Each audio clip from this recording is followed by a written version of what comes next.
Bang, coba nggak pakai keretanya. Oke, jadi di sini gua letakkan dulu kereta invisible-nya di rel, lalu nyalakan.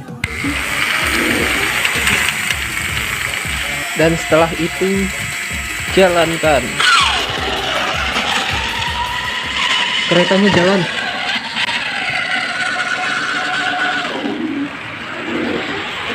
Apakah kamu melihatnya? Oh, dia turun.